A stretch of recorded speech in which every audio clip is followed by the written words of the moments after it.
It's time for another edition of the Blue White Breakdown podcast, PennLive's Penn State Football, Big Ten National College Football Playoff Focus show. Greg Pickel here with you. Dave Jones in this week. Dave, it's been a while, but what's new? What's going on? And how is summer treating you so far? We just went out, man, at our favorite local place last night.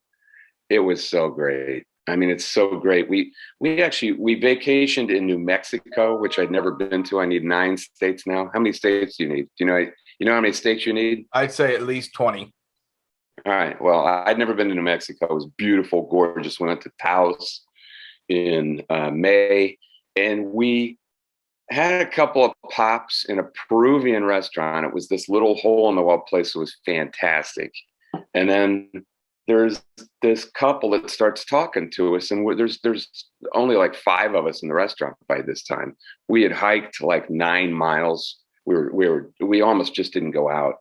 And this couple's from they're a couple of lawyers from Philadelphia, man and a woman, and we met them last night because we liked them so much and just had the greatest time in the world. They've got a little more money than us, Greg. They race cars. Oh, boy. Well, hopefully the listeners are having a good start to summer, just like you are. And we'll transition from there. Let's get into, I guess, first your latest story. It's a yearly tradition for you, ranking the Big Ten, where things stand from a money perspective, 14-1 based on the latest data. That is out for, and we'll keep repeating this because Dave had to keep repeating it to me. That is for the fiscal year ending June 2020. So that's July 2019 to June 2020. So it's not the COVID year, but Penn State fills in at number 3 behind Michigan and Ohio State.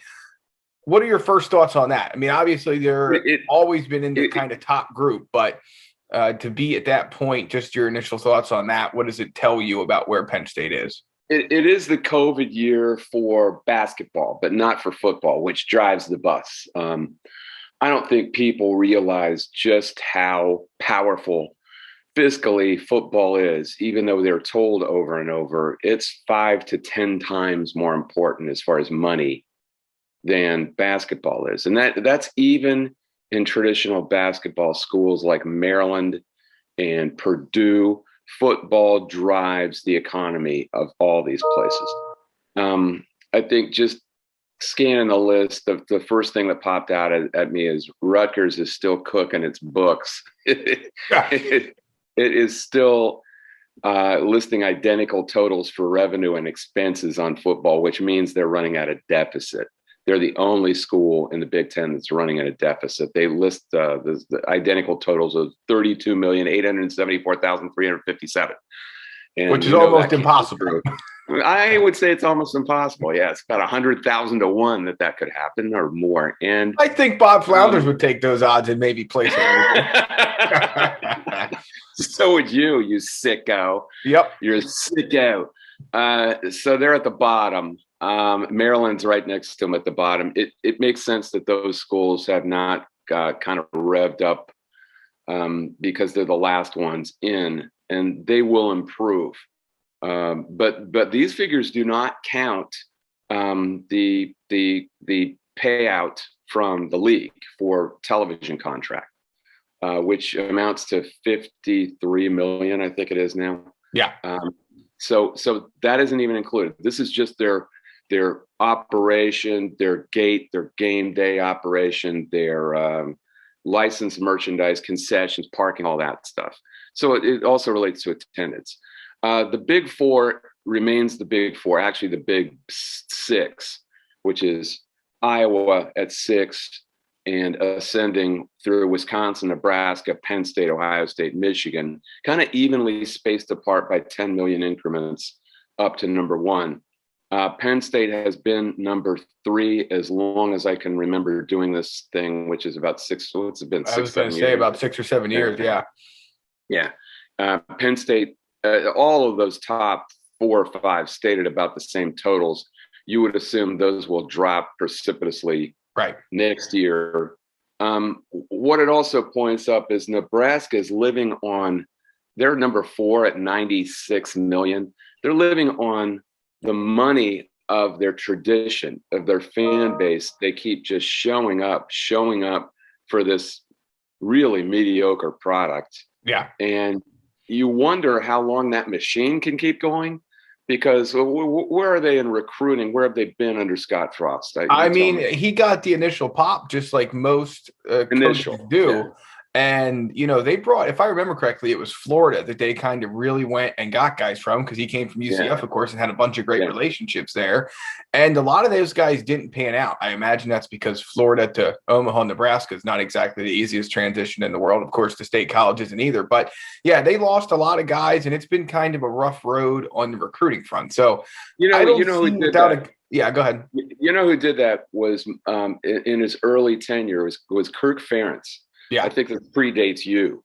They had that big, unexpected Big Ten championship season in 2002, where they didn't play Ohio State and both teams were unbeaten in the league. They ended up going to the Orange Bowl and getting housed by USC with Brad Banks and those guys. Russell was their running back. It's 19 years ago now.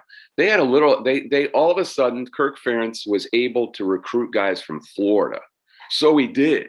He had like 13 guys from Florida on the next couple of rosters, and almost none of them panned out. They just didn't fit up there. I don't think they were happy.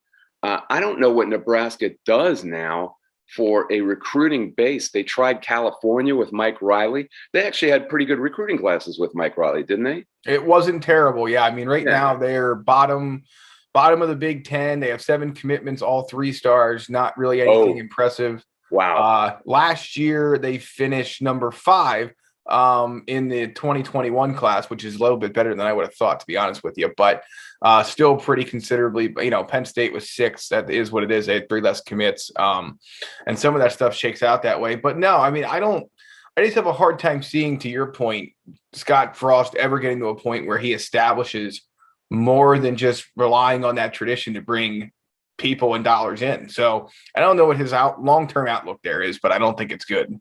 I just wonder if he has the right tenor for a college football program right now, where I think James Franklin does. I think Ryan Day does. I'm not so sure Jim Harbaugh does. No. You don't like him anyway, so we'll just move on. You had to get your one Jim Harbaugh dig. Well, for instance, Paul Christ just comes off as a genuine guy, and I think he's real, no matter what you say about him otherwise. Right. And I think college kids can spot a phony, and I'm just not sure. I'm not sure they're on board with Scott Frost. No. We'll see what happens. I don't know, but Penn State is at 101.7 million, and they certainly have enough money. Ohio State spent an ungodly amount of money. Right. They had to clear 53 million in outlay, which was tops in the league by a substantial margin, in order to get $63 million of profit. But they put the product on the field, so who cares? Right. That's the big boss in total revenue is still Michigan, and that might surprise some people. Right. But they have been for years, and they just are. They're getting great recruits, are they not? Considered when they recruit them. Yeah, absolutely. I mean, again, it kind of ebbs and flows with them. I mean, the only one that truly brings in the big classes that you can count on year in and year out, of course, in the Big Ten is Ohio State, which is why they end up where they're at. Yeah, Michigan was number 2 in the 2021 rankings. So that class obviously coming to campus now. Back in 2020, they were, I believe, pretty high up there as well. So, yeah, I mean, they are getting classes in that are, at least from the rankings and everything, purely that perspective, outstanding. And they don't seem to be getting as much as accomplished on the field, but they bring in the 5-star quarterback this year. They were number 2 a year ago. So they're getting the players in, Dave. They're just not turning it into the kind of results that Michigan football fans want. But, I think that as much to do, I think you're going to agree, as much to do with the head man as anything else. Yeah. And they've gotten, for instance, really well-regarded wideouts there. And what have they done with them? Not much.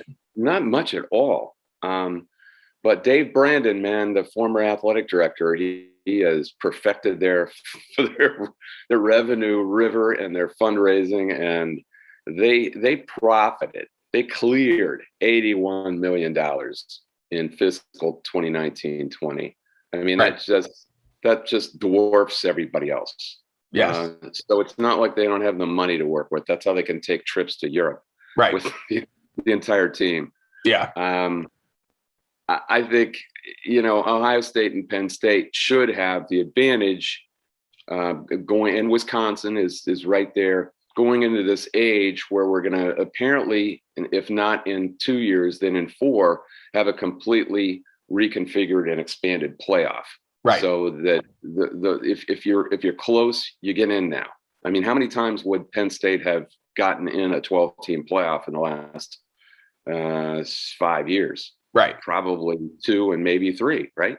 Yeah. So there's no doubt about that. Let me ask you this. Are you in favor? I think you're going to be hard pressed to find anyone in favor of keeping it at 4, but what is it to you? Is it 6? Is it 8? Or is it 10? Or is it 12? Is 12 the right magical number? No, I don't like 12. I don't either. Too many. I think it's too many. We're supposed to disagree on these things, Dave, and argue. That makes it exciting, but we're not going to. Do you have a scalding hot take? Right. Yeah. You're crazy. You're crazy.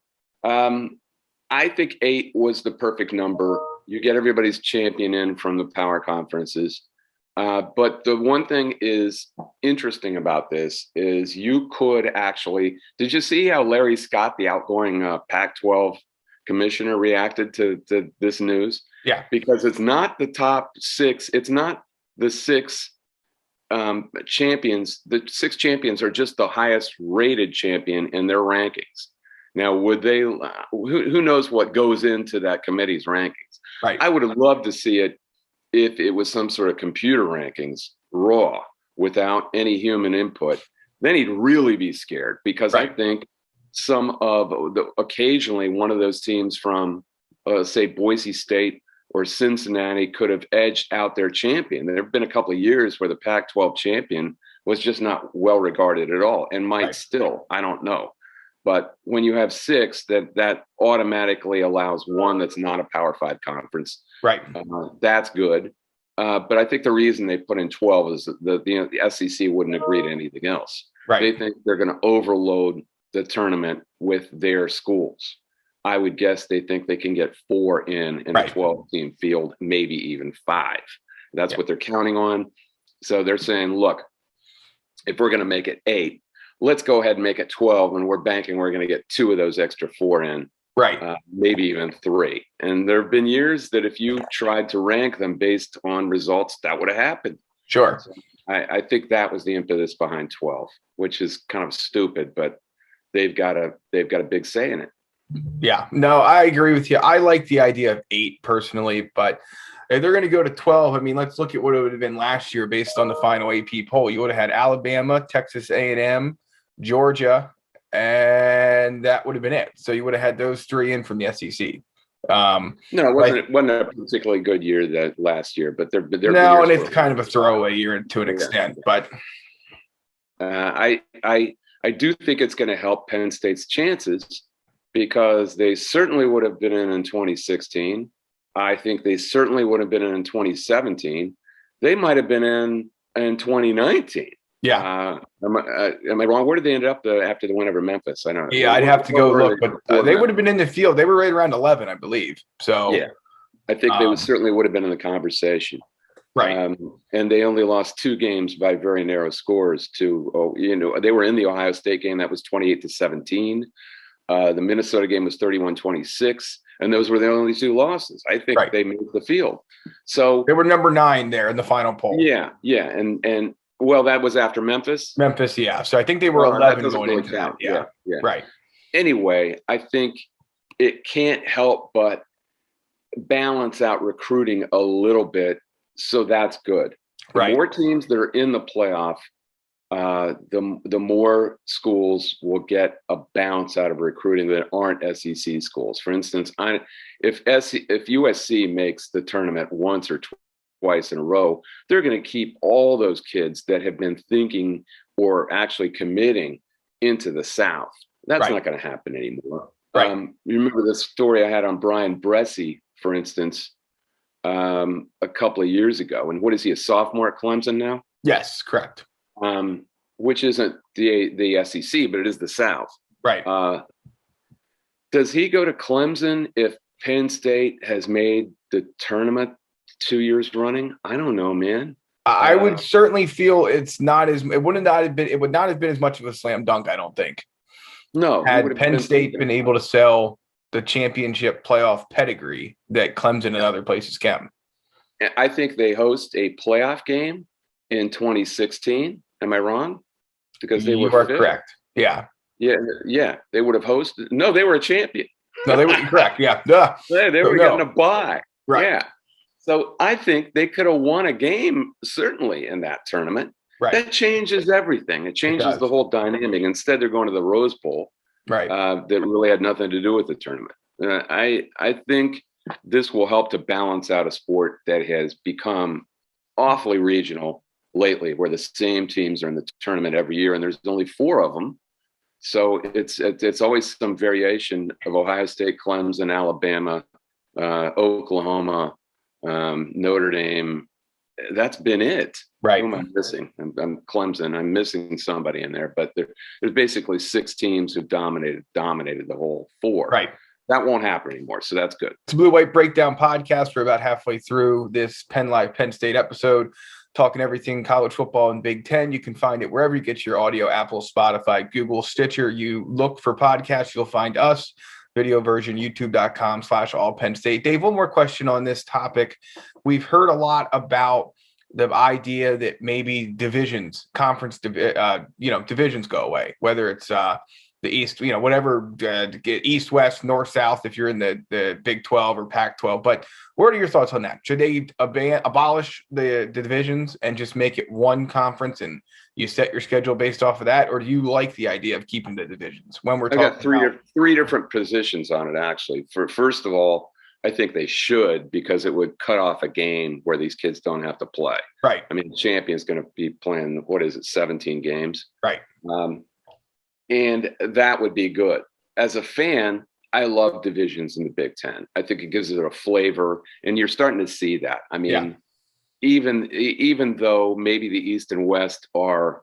I was talking to my nephew, Josh Jackson, who was a quarterback in Maryland, and his brother Jeremy. We were, on vacation back in Ohio just a few weeks ago, and he's here to tell you. He said the East is so much tougher. He was a quarterback at Maryland. He said it's not even close. I said, come on, it's getting close. He goes, nah. I don't care. I think the West has this underdog mentality now. They've always got a chip on their shoulder, and I think that's fun. Right. So as a fan, I like it. But the third position is it ain't going to happen. I don't think anyone's going to cancel their championship game. They're going to pick their champion the way they want to pick them, and the playoff is not telling them how they're going to be picked. Right. They just say you assign your champion, however you want to do it, and it's another week of money they can keep every conference. So I don't see it happening. I think it should, but I don't think it will. Yep. No, I don't either, Dave. All right. 2 things to get to before I promise you could have some Ben Simmons time on this episode. We'll go a little bit off topic, but before that, you're the Sixers fan. You can have some Ben Simmons time too. I'm more interested in your position. 2 recruiting notes. Penn State heading into its final official visit weekend of the summer until late July. That's this weekend. 7-on-7 camp is Friday. A lot of the commits will be in town. Some other names to know. We'll see what happens. I predict they'll get at least a commit or 2 coming out of this. They did get a commitment earlier in the week. Tyler Johnson, a receiver from Virginia, 3-star, committed on Monday, and AJ Lighton, a former Florida State cornerback, who was a top 50 and a 5-star recruit. He is transferring into Penn State, joining the program. Jordan Vandenberg, the former Iowa Western defensive tackle, moving up from the JUCO ranks, joining Penn State's roster this week as well. The second, when people talk about the portal, Penn State's really made out good this offseason, but if they're going to lose anybody to it, I can guarantee it's going to happen in all likelihood before the second academic semester starts next Tuesday. So that'll be something to keep an eye out for. Any commitments next week and any possible program defections. All right, Dave, that's the PSA. Take it away, buddy. Your thoughts on Ben Simmons and the Sixers. I want to ask you about Lighton, actually. Yeah. Because this is a perfect example of a kid who went to the South from Big Ten territory, and he's a Maryland kid, right? Yes. I believe he's a Maryland kid, went to Florida State, didn't go to the SEC, but he went to Yes, down so there. he went to the same high school that Marcus Allen went to, Wise High Oh, School, Upper Marlboro. okay. But as I remember, he was a really, really well-regarded recruit. Yep. 5 stars or 4 stars? He was a 5-star. Yeah, he was a top 50 player. Yep. Bama, Oklahoma, those kind of schools were after him, Georgia, and he was a Penn State made his top 5, but it was a courtesy inclusion. He was a part of that horrific mess with Willie Taggart down there. So I would keep my eye on that. And he basically is washed out of that place. I don't know. I think it's actually the inverse. I think he realized how much of a mess it was and just got out. Okay. Yeah, I think obviously I'm sure there's 2 sides to every story, right? But I have a hard time believing that we've heard James Franklin talk so often about when they bring in these guys, there's a whole checklist that they go through to make sure that they're not just adding talent, but they're adding good people. And I know that that's a cliche and that's a college coaches thing and whatever, but I don't believe they're going to add somebody this close to summer camp starting that they think would be a problem, any sort of problem, whatever. Okay. Yeah. I mean, it's too close. You've come too far this offseason to throw somebody in the mix that you don't believe can help you on the field and off of it. So I think it's a good pickup and we'll see. Also, anytime there's a head coaching change, that can be tough for players to get used to. They didn't go there for that coach, and Mike Norvell came in from Memphis to coach Florida State, and Taggart was out of there. So who knows? Maybe that transition wasn't good for him. I don't know. All right. Well, and what do you think of the wide receiver? I'm curious. Tyler Johnson. Yeah, I mean, this is a guy that blew up a little bit in the spring. Penn State, a number of Big Ten schools, Maryland, Purdue, I think Indiana offered at that point, Virginia and Virginia Tech. I mean, he was a guy that was the prototypical, under the radar because of COVID recruit. There's just not a lot of people who knew about this guy. He did not have a star rating at first. And then once some of these schools got some tape on him and started offering, the rating came along with it. So he's a burner. I mean, he is a quick guy. I'm pretty sure Daniel Gallen's going to talk to him. We're recording this on Thursday about lunchtime. Daniel Gallen is going to have a story up on him later this week or over the weekend, so keep an eye out for that. But I think he's an intriguing kid. His high school coach raves about him as not just a player, but a person. And again, I think that if we had a normal year, Dave, he's a guy that would be getting more attention from bigger schools, not just Penn State, some of these other Big Ten schools in the in-state, Virginia, Virginia Tech. Oh, what I'd like to see is more guys who just catch the ball. Yeah, and he does. And burners, Right. I know you need more guys who can stretch the field, but no, you're right. Stretching the field is catching the ball in traffic, and they've had a minimum of guys. Who I really liked the last year was Parker Washington, because that kid caught contested balls and then broke tackles. Yep. I mean, I think he's going to be a really good player. Yeah, I do too. But you're right. The biggest issue they have with that receivers group is that it seems to have plenty of potential on paper, but outside Jahan Dotson and Parker Washington last year, it was tough to, it feels like since 2014, it's been tough for a lot of receivers to get themselves open. Not everyone Penn State's had, but I had an argument with some guy, one of those contentious Twitter guys, when I was, I did this story on Ben. This is a Ben Simmons segue. See, Greg? Beautiful. I said that if it was a contrived headline, and some people mocked me, and rightly so, because it was funny. Some guy made a really funny line, and I said, I got to give you credit. That's funny. I don't care if you're mocking me. Right. But there was another guy who picked a fight because what the premise was that if the Sixers had more guys with the attitude of, I said first Allen Iverson, and then I said Trace McSorley, who do actually have a common thread because they're both Virginia kids who are quarterbacks, and they were very decorated quarterbacks in the state of Virginia, that they would have a leader. They would have something they don't have, which was a beating heart. Yeah. And I actually called up Rick McSorley to ask him, was your kid always this way, or was he taught to be this leader? And that was the question. Are people like Ben Simmons never going to have a heart? Can they be taught? Are kids like Trace McSorley, are they born that way? And he tried to say initially, well, yeah, I mean, he had some really good youth coaches, and then he gave James Franklin a lot of credit. But then he went back to a couple stories where he said he remembered Trace just basically taking over at the end of a third grade basketball game. Did you ever play basketball in third grade? Because I don't remember playing organized basketball in third grade. But anyway, and he wanted to take the last shot. And then in a fifth grade football game, he's 11 years old, he wanted to get the team together and rally them together, and gave him a little speech before the coach even had a chance to. Right. And the coach said, well, I guess I don't have to say anything. Trace has this covered. He was kind of chuckling at himself, which suggests, I mean, you're either stamped that way or you're not. Right. And I think you have to examine somebody's background and who they are before you pick them number one in the damn draft. Right. Because Ben Simmons clearly doesn't have that gene. Correct. And the question is, at this point where he's making $35 million a year, can you seat that inside him? I don't know. I don't think they have any choice now, but to keep him, unless there's some sucker who wants to take a. There's always somebody who believes they can fix a guy's head, right? Sure. Some right. GM who thinks they can do it, right? So maybe there is that guy, and they can get fair value back for him. Boy, I don't know. It's going to be tough. You're a Sixer fan. What did you think of the whole thing? I mean, it just.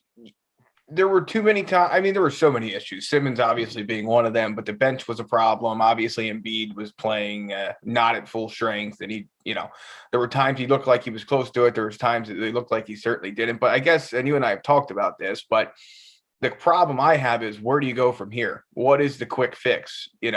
What is the solution? And I don't know if there's an easy one for this. What would you say about Seth Curry and Ben Simmons for De'Aaron Fox if Sacramento would do it? Sure. I don't know why Sacramento would do it, but sure.